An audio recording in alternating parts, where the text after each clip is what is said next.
Shalom.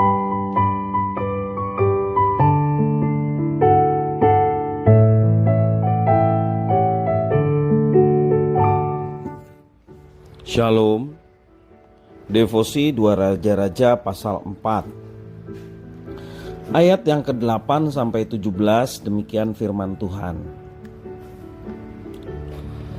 Pada suatu hari Elisa pergi ke Sunam. Di sana tinggal seorang perempuan kaya yang mengundang dia makan. Dan beberapa kali ia dalam perjalanan, singgahlah ia ke sana untuk makan. Berkatalah perempuan itu kepada suaminya, "Sesungguhnya aku sudah tahu bahwa orang yang selalu datang kepada kita itu adalah abdi Allah yang kudus. Baiklah kita membuat sebuah kamar atas yang kecil yang berdinding batu, dan baiklah kita menaruh di sana baginya sebuah tempat tidur, sebuah meja, sebuah kursi dan sebuah kandil.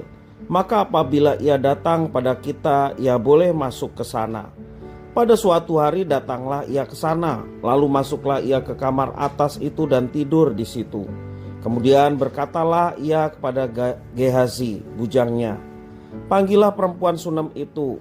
Lalu dipanggilnyalah perempuan itu dan dia berdiri di depan Gehazi. Elisa telah berkata kepada Gehazi, "Cobalah katakan kepadanya, sesungguhnya engkau telah sangat bersusah-susah seperti ini untuk kami. Apakah yang dapat kuperbuat bagimu? Adakah yang dapat kubicarakan tentang engkau kepada raja atau kepala tentara?" Jawab perempuan itu, "Aku ini tinggal di tengah-tengah kaumku." Kemudian berkatalah Elisa, "Apakah yang dapat kuperbuat baginya?" Jawab Gehazi, "Ia tidak mempunyai anak dan suaminya sudah tua." Lalu berkatalah Elisa, "Panggillah dia." Dan sesudah dipanggilnya, berdirilah perempuan itu di pintu. Berkatalah Elisa, "Pada waktu seperti ini juga tahun depan, engkau ini akan menggendong seorang anak laki-laki." Tetapi jawab perempuan itu, "Janganlah tuanku, ya abdi Allah, janganlah berdusta kepada hambamu ini." Mengandunglah perempuan itu, lalu melahirkan seorang anak laki-laki pada waktu seperti itu juga pada tahun berikutnya, seperti yang dikatakan Elisa kepadanya. Demikian firman Tuhan.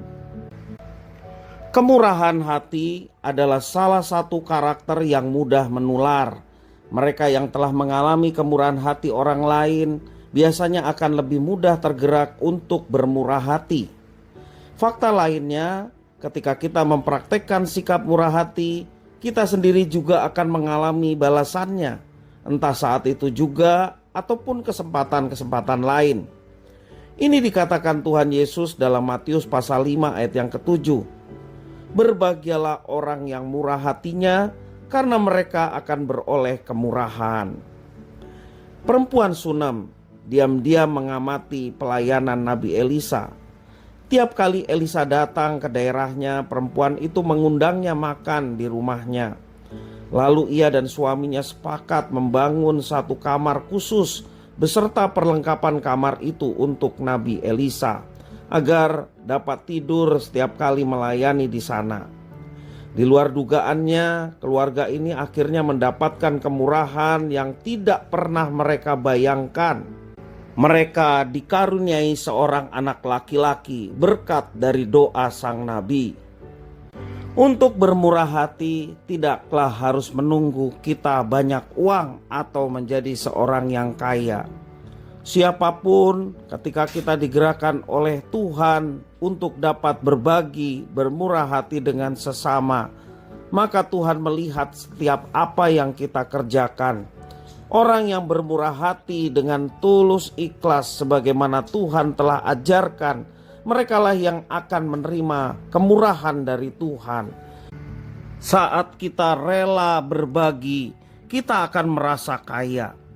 Kiranya kita setia mempraktekannya, agar rantai kemurahan hati itu terus berlanjut dan menjamah hidup banyak orang untuk bisa mengenal Juru Selamat sejati yang bermurah hati, Yesus Kristus. Menunjukkan kemurahan hati kepada sesama adalah tanda bahwa kita mensyukuri berkat Tuhan Yesus yang telah kita terima. Tuhan Yesus memberkati.